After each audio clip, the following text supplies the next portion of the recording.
महाराष्ट्रात कुठेही घड्याळासोबत, धनुष्यबाणासोबत, पतंगासोबत किंवा अजून कोणत्या इतर पक्षासोबत जाण्याच्या संदर्भात कुठलाही निर्णय हा झाला नाही.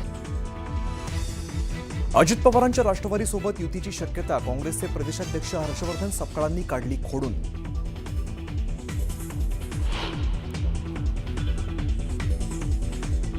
छत्रपती संभाजीनगरात शिवसेना भाजपातील जागावाटपाचा तिढा कायम. भाजप 55 जागांवरती लढण्यासाठी आग्रही.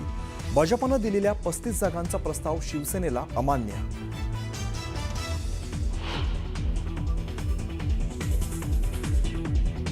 वसई विरारमध्ये महायुतीचा जागावाटपाचा फॉर्म्युला अखेर ठरला. भाजपा 91 तर एकनाथ शिंदे यांची शिवसेना 24 जागा लढवणार. पुढच्या 48 तासात भाजपाच्या उमेदवारांची यादी जाहीर होणार.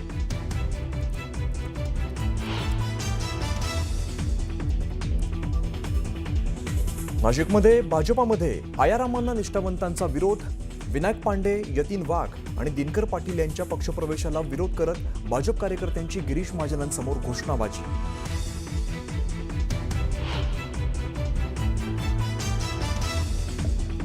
पक्षप्रवेशाला माझा विरोध नाही, पण आज जे काही घडलं ते आवडलं नाही. पक्षप्रवेशावरती बोलताना देवयानी फरांदे भाऊक.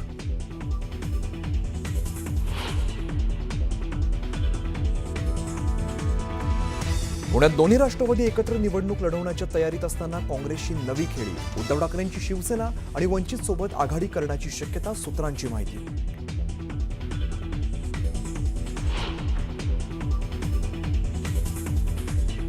ठाण्यात एकनाथ शिंदेंना धक्का. शिवसेना महिला आघाडी प्रमुख मीनाक्षी शिंदे यांचा राजीनामा. निकटवर्तीय कार्यकर्त्याच्या हकालपट्टीनंतर मीनाक्षी शिंदे होत्या नाराज.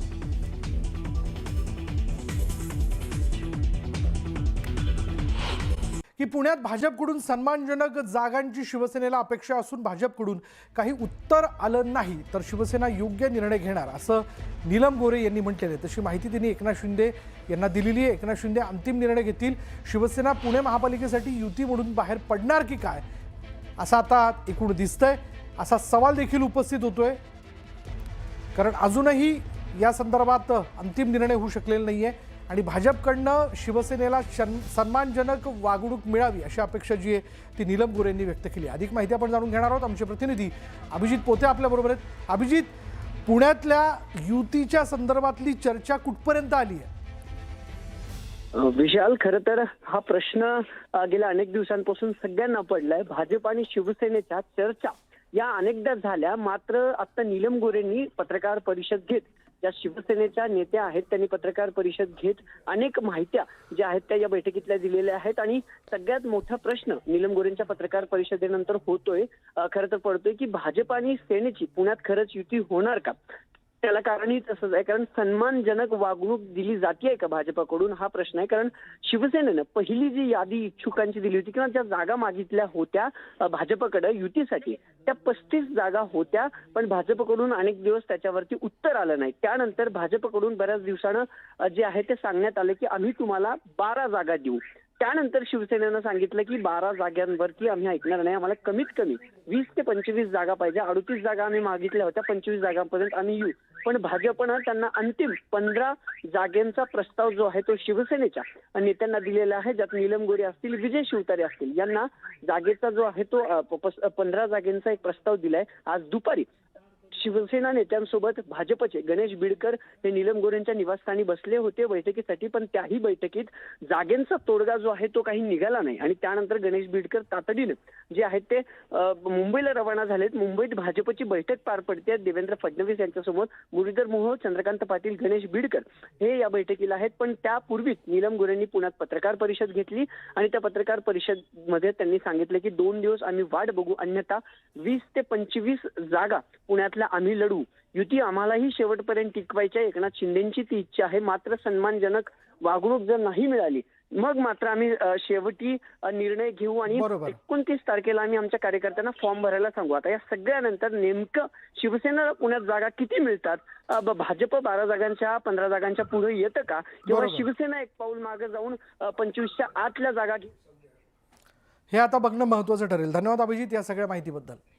धार्मिक, आध्यात्मिक सगळे पैलू या शहरामध्ये आहेत आणि आता तर कुंभमेळा आपल्या समोर या ठिकाणी आहे. आणि हा कुंभमेळा आपल्याला अतिशय सूक्ष्म त्याचं निरीक्षण करून अतिशय चांगल्या पद्धतीने हा पार पाडायचा आहे. सुंदर कुंभ करायचा आहे, सुरक्षित कुंभ आपल्याला करायचा आहे, स्वच्छ कुंभ आपल्याला करायचा आहे.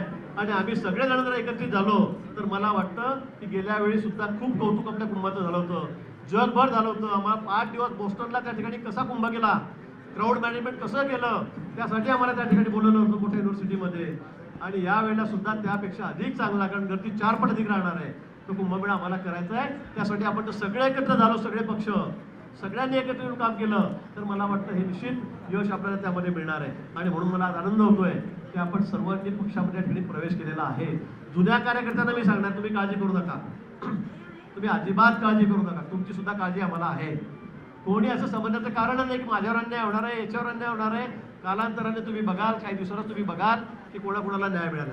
ते इतके वर्ष काम करतायत, आम्ही पण जुने आहोत. आम्हाला 40-45 वर्ष झाले, मला 35 वर्ष मी निवडून येतोय विधानसभेमध्ये, नगराध्यक्ष होतो आधी 5 वर्ष. मी कॉलेज सोडल्यापासून 22-23 वर्ष निवडून येतोय. मला माहिती आहे कार्यकर्ते कसे काम करतात, किती खस्त्या खावे लागतात, कसा आम्हाला समोरच्या लोकांशी लढा द्यावा लागला. आता आम्ही सत्तेत आलेलो आहोत, पण पूर्वी विरोधात होतो.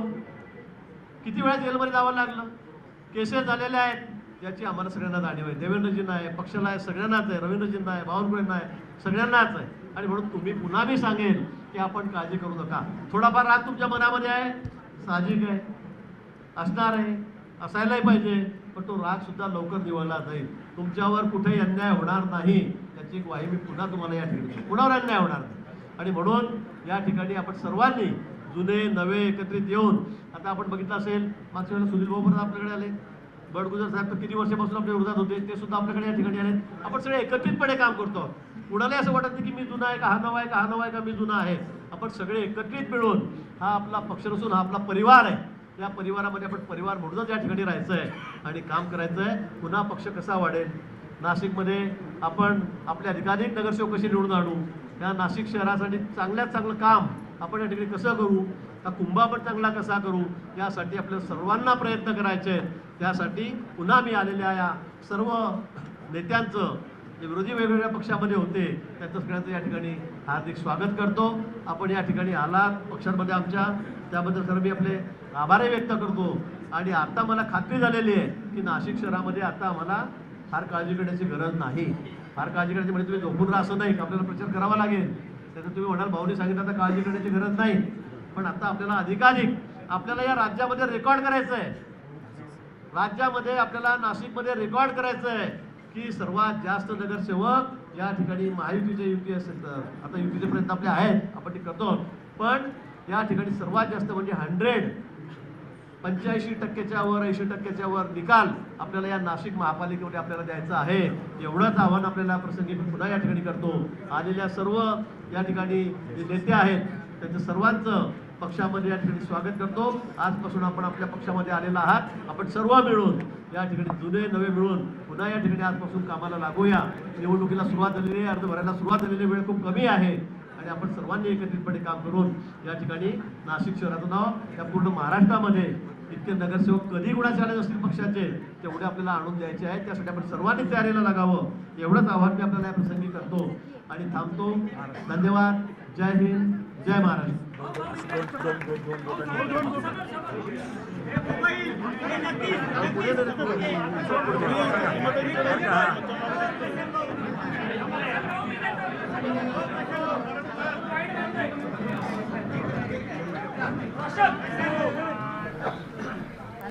तर स्थानिक भाजप कार्यकर्त्यांचा विरोध डावलून भाजपमध्ये पक्षप्रवेश देण्यात आलेला आहे. स्थानिक भाजपचे कार्यकर्ते जे सकाळपासून या सगळ्या पक्षप्रवेशाला विरोध करत होते, त्या संदर्भात आंदोलन करत होते, त्या सगळ्यांचा विरोध डावलून जे चित्र आपण स्क्रीनवर बघतोय हे नाशिकमधून समोर येत आहे. नाशिकच्या भाजपमध्ये 2 माजी महापौरांना, त्याचबरोबर विरोधी पक्षातल्या नेत्यांना भाजपमध्ये प्रवेश देण्यात आलेला आहे.